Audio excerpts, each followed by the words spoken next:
Hey, my handsome ladies and gentlemen, this is Shmeaty, and in today's video, we're going to be taking a look at, of course, the most popular core in the Great League Fantasy Cup. Did you think I was going to miss an opportunity to upload an Empoleon video when Empoleon has probably been its best it's ever been in this particular meta? Come on now, absolutely not. Let's stop playing around. Anyway, Giratina Empoleon core is the core to beat in the Great League Fantasy Cup. However, I'm going to throw in a little spicy Pokemon in the back, and it is going to be Great League Hearten. I did a lot of trades with locals recently and was able to get this Great League Hearten. So let's see if it can perform in the Great League Fantasy Cup, or if I did all this for nothing.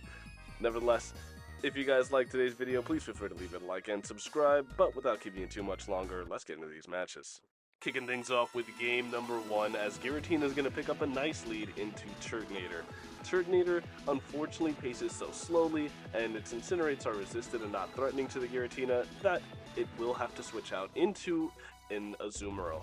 Usually the play I try to make there is farming up a little bit of energy with my Giratina and trying to switch into my Empoleon to catch a resisted Ice Beam, hopefully, or Play Rough. Play Rough does significant amount more as it's not double resisted. Nevertheless, we are going to build up to a second Drill Peck here, getting this Azu quite low. Now I have a decision here to make. I can either let my Empoleon go or commit a shield and have a Hydro Cannon to threaten, or two to threaten that Turtonator in back. In comes the Turtonator, and I am going to fire off this Hydro Cannon. I generally don't get DRE, so I'm assuming that I live that Incinerate, but I was so low on HP that that was not the case. I actually did just get DRE, or the opponent got one turn bring-in. Nevertheless, they're going to have a dirty Charmer in back.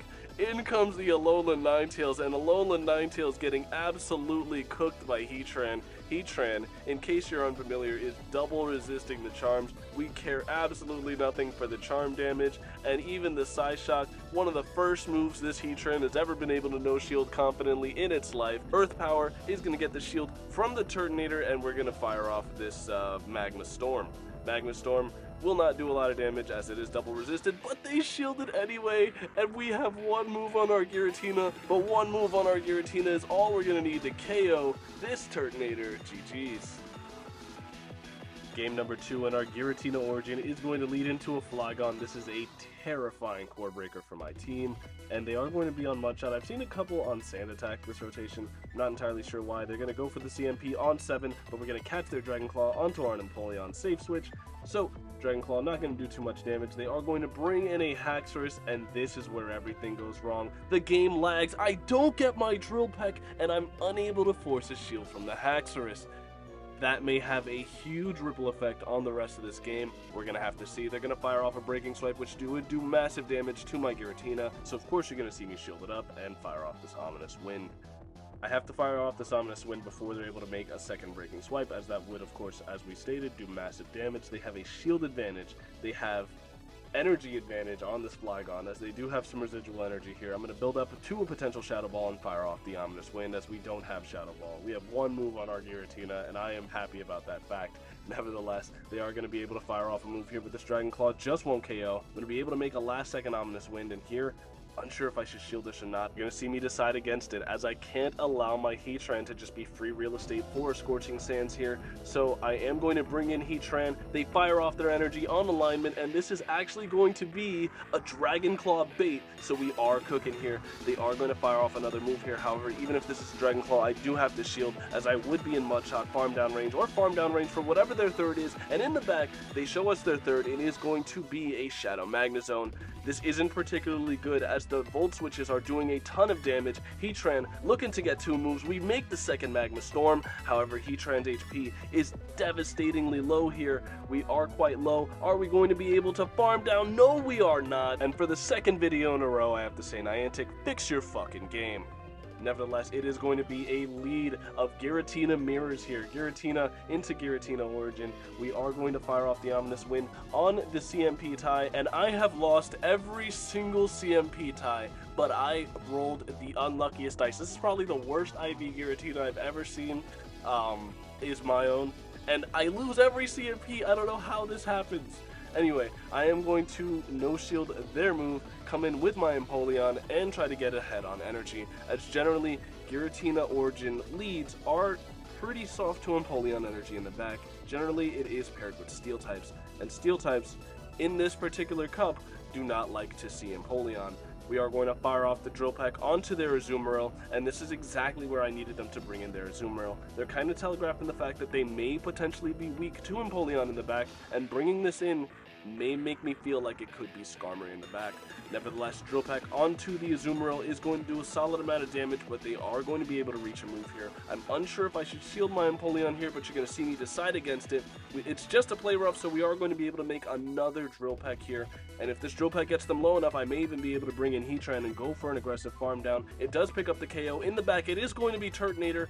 Not exactly what Hearten was hoping to see here. This means that I'm either going to have to successfully nuke or successfully bait this Turtonator in order to pick up the win.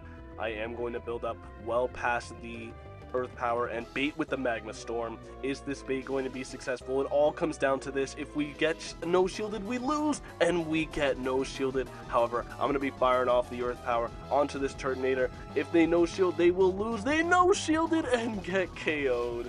I'm still in disbelief that that Earth Power landed. Nevertheless, it is a new game. It is going to be Giratina leading into a Lucario. A lot of people running Lucario, especially after that raid day where it got Force Palm.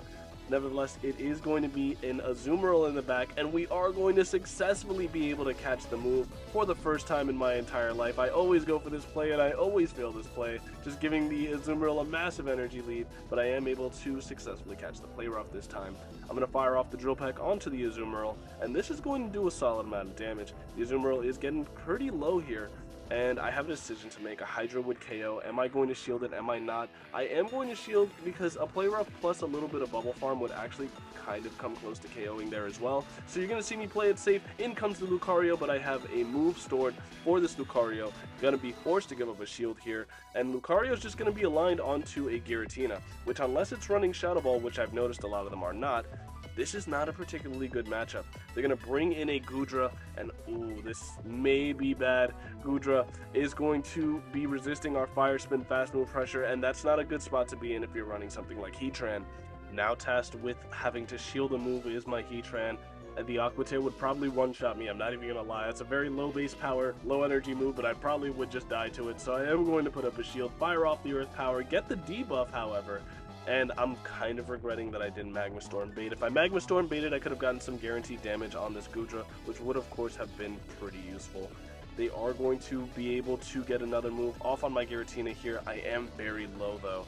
This next move is not going to be enough to KO. It's just going to be a Thunder Punch, and I do have an Ominous Wind for the Lucario. However, an Ominous Wind is not quite going to be enough to KO the Lucario. And they are going to be able to reach a last second move. If this is a Power Up Punch, we can cook. It's a Thunder Punch and we get KO'd. GG's.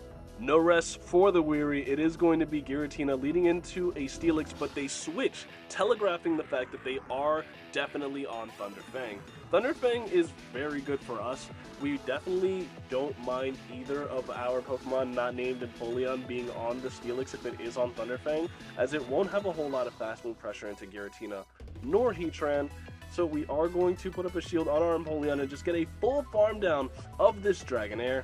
And in comes most likely the Thunder Fang Steelix here. Steelix would probably KO, but they send in Haxorus, and I'm getting flashbacks. That last Haxorus robbed me. I am going to be able to live the counter and make a second move, however, which is absolutely massive. I'm going to Drill Peck and get both shields from the Haxorus, and of course, you already know, got to put the Giratina on this Haxorus here. Haxorus is going to be firing off a move, but I don't have to respect the Breaking Swipe. It does a lot of damage. We're going to bring in the Thunder Fang Steelix, and this is not particularly fortunate. I am going to fire off the Ominous Wind. I'm going to switch into my Hearten. Hearten is getting kind of eaten up by the Thunder Fangs, but it's a little surprising how well we're taking these hits. We are going to be tasked with no shielding a Psychic Fangs. Psychic Fangs not going to do a whole lot of damage, but we get the perfect farm down. One more Thunder Fang probably would have KO'd, but we are going to be able to reach the Earth Power and KO the Haxorus from nearly full health. GG's. Alright, in this next game, we are going to see a Spice Lord. That's a Magneton on lead. Usually it's Magnezone, but they are on Magneton, and we are going to see them save switch into their Giratina Origin. However, that does mean that they are one Shadow Claw behind at all times if we throw our move immediately. So you're going to see me immediately fire off the Ominous Wind, and they are going to fire off a move of their own. However, I am going to commit a shield here. Generally, I would probably play this different, but with the Magneton in the back, really don't feel too comfortable no shielding, so I can either get both of their shields or switch advantage, and switch advantage would be massive against the Magneton. Don't really want my Empoleon against it. We come away from the Giratina Origin Mirror with a shield advantage. However, we have lost switch advantage, which isn't particularly good for me. They are going to fire off most likely a Shadow Ball as they are on 1 HP, and it is going to be the Shadow Ball onto my Heatran. We are going to correctly shield up the Shadow Ball. And what is it they want to bring in? Opponent thinking about it, they are going to bring in an Azumarill, but honestly, I'm not particularly threatened by anything the Azumarill will throw. I'm going to fire off this Earth Power. The Azumarill is getting pretty low, and everything that Azumarill can throw is resisted against Empoleon. We are going to bring in Empoleon, but they make a very late switch, and because we were able to get 2 Steel Wings there, we're going to be able to reach a Hydro Cannon versus the Magneton. Magneton a lot more glassy than Magnezone, and they are going to get one shot by the Hydro Cannon. This is going to most likely be a Hydro Pump. It is the Hydro Pump smacking my Shadow Empoleon. However, we are going to look to reach another Drill Peck here. We get the Drill Peck on good timing. This may not be enough to KO from here, and it barely is not, but we are going to be able to just get the Steel Wing down. GG's to this trainer. In our final game of the video, Giratina Origin is going to lead into a Turtonator, and look at what they save switch. It is a Magnezone, but that is not a very safe switch into my team. I have a Heatran waiting for it in the back, and they are going to be able to reach a last-second Wild Charge just before getting KO'd. That Wild Charge does mean that the Fire Spin that snuck through will get the KO, and what is it they want to bring in? If they bring in the Turtonator, I have a super effective move loaded for them after just 1 Fire Spin. I am going to bait with the Magma Storm. This has gone very poorly for me in multiple different occasions, but they are going to shield up the Magma Storm. I am going to be able to throw 3 and fire off the Earth Power, and unless they want to give me both shields, this Turtonator is getting absolutely one-shot. Are they going to give me both shields? Yes, they are. And we do now have a shield advantage and switch advantage just from our Heatran. Heatran putting in an absolute ton of work in that game, and they are going to fire off a move here. I am going to shield it up as it is going to be the Dragon Pulse. Dragon Pulse would do a lot of damage, and they are going to fire off another Dragon Pulse, but we're going to make a catch of the Dragon Pulse onto our Empoleon. Empoleon is going to be able to tank that a lot better than most moves from a Turtonator, and we are going to build up to the Hydro Cannon here. If the Empoleon is going to be useful in back, you see me throw only 1 Steel Wing into that Incinerate for very good reason. I do not want to go and get another Incinerate registered onto my Empoleon, because if that happens, then this Skarmory can come in and likely Steel Wing me down, but I'm able to land the Hydro Cannon, and with this Ominous Wind that we almost have loaded, it should be enough to KO. But if the Skarmory Brave Birds here, that is a lose con, because we are going to be able to live it, fire off the Ominous Wind. We have 1 move on our Giratina, but 1 move is all we need. GG's. Alright, now if you guys were wondering if Heatran is any good after this video, it is not. It may have looked a little fun, but all things considered, it's pretty terrible. It's really reliant on getting aligned onto the best possible Pokemon. You really need it to be on like a Registeel, a Alolan Sandslash with no energy, Skarmory. It has its positive matchups, but it gets cooked by so many things like Giratina, Flygon, Tapu Fini, Azumarill, and it just really is very alignment dependent and not really a playstyle that I particularly like, but since it's a bad Pokemon, I liked it. With all that rambling out the way though, thanks again so much for watching. This has been Shmeaty. I hope to see you guys again next time, and have a good rest of your day. Bye.